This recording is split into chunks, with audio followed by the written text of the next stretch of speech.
In this tutorial, we're going to go over how to create a simple mask and blur our subject's face. Blurring a subject's face can be important in journalism, especially where you want to conceal your subject's face, but also continue to use certain shots that help you tell your story. First things first, we want to go grab the clip we want to use and get it onto our sequence. And then within sequence, we can see what we're working with. And I'm actually just going to delete this audio so that we can focus on the image, but it doesn't matter whether you have audio or not, this will still work. So as we can see, our subject and the camera are moving throughout this shot. And our goal is to hide the face and blur it, and then make sure that that blur stays on the face all the way throughout the shot so that we can use the whole shot and see the background and their body, but conceal identity. So first we need to go down here and select the clip that we will be adjusting and adding an effect to, and then go over here to this new object masking tool in our toolbar.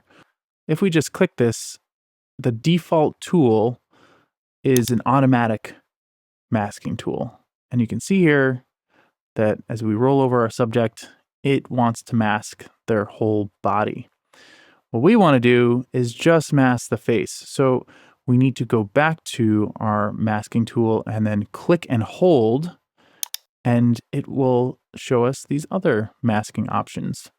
So for faces, an ellipse is the perfect tool for the job. We'll select that, and now you can see that our masking tool has changed. So if you need to go back to the other masking tools, just click and hold, and that'll bring those back up again. But now that we have that selected, let's go back up to our program monitor window, and we will create a circular mask just by clicking and dragging. You see that? Now we've created a circle, and we are masking this area around the face. And we can adjust by grabbing these corners here and dragging up and down, in and out, and you can create the size you want and to get the coverage you need. And you can continue to drag that around. Cool, that looks about right. So before we add a blur, what we need to do is we need to make sure that this mask stays with our subject's face, because if you look here, when we move our clip forward, that little mask stays exactly where it was placed in the frame and the same size, and it does not follow the subject's face. So what you need to make sure to do is go back to the very beginning of your clip that you want to track on, and then let's go up to our source control window. And now we can see here that we have our ellipse mask, which is under unassigned masks, and we have a few options for adjusting it, but the one we want to focus on here is the tracker.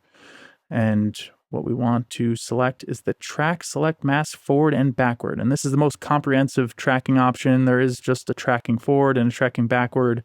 Just click that from the beginning of our clip, and let's see, did it do it? Let's just drag the clip back here and press play just to make sure. And look at this. It looks like it has tracked from the beginning to end and covered the face the entire time. So that is perfect.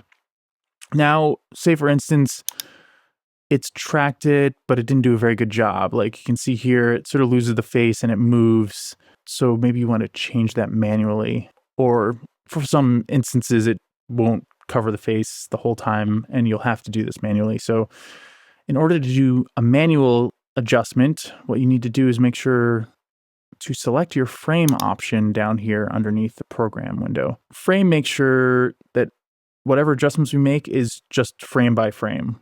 If you have clip selected, it'll change the whole clip. Select frame, and then let's see where that jump happens again. Where does it lose that phase? Right there. So I don't want it to say jump like that. So right before it jumps, with frame selected, I'm going to drag it back to position that I would prefer it to be at this point in time. And now it's automatically created a keyframe, as you can see in our control panel. So that's great. So now let's go back. It's still jumping a little bit. So let's go back here a little ahead and like move that over a little more. It's created another keyframe. Still a little bit of a jump. Let's just move it again. That's a little bit better. It still jumps, but it's staying around that face a little more. And that's what I want to see. So now we've made those manual adjustments. Now we can add the blur. So in order to do that, we need to go down to our media window and scroll over until we get to effects. And here's effects. You can also always find effects by hitting these double arrows and selecting effects. Now, in terms of blurring the face, there are a few options. You can use the Gaussian blur, which a lot of people like. It's a more simple blur and can be less intrusive, but I personally like the mosaic effect of blurring. So I'm gonna just type in the first few letters of mosaic, and here we go.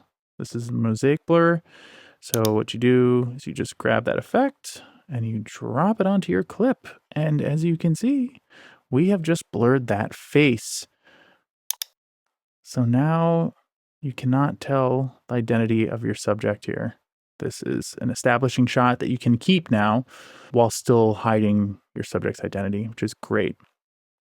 So there are a few other little options I just want to point out. In your effects control, now our ellipse mask is under mosaic, which is the effect we added. And these are some options for adjusting your mosaic blur. I usually add some feather, and you can see here we're adjusting. What the feather does is sort of blend in your effect to the surrounding video so that it isn't as abrupt. And then opacity, we can turn down a little bit, but we don't want to turn it down too much because we also will go back to giving away their identity, which is what we don't want to do. But if we bring it down a little bit to a point where we're hiding their identity, I'm gonna add a little more, but we also do show that there's a human face under there. Great. And now I really want to see this effect without this overlay. So just click this little gray square with a red circle in it. You can change the color of your overlay to any color you want here. But if you don't want one and you want to see what it will naturally look like after you export and what your audience will see, just click none and then play your clip. And there you go. This is what it will look like. You have successfully blurred your subject's face. It tracks throughout the motion of the video and the subject. And I hope that has helped you. And I'll see you in the next video.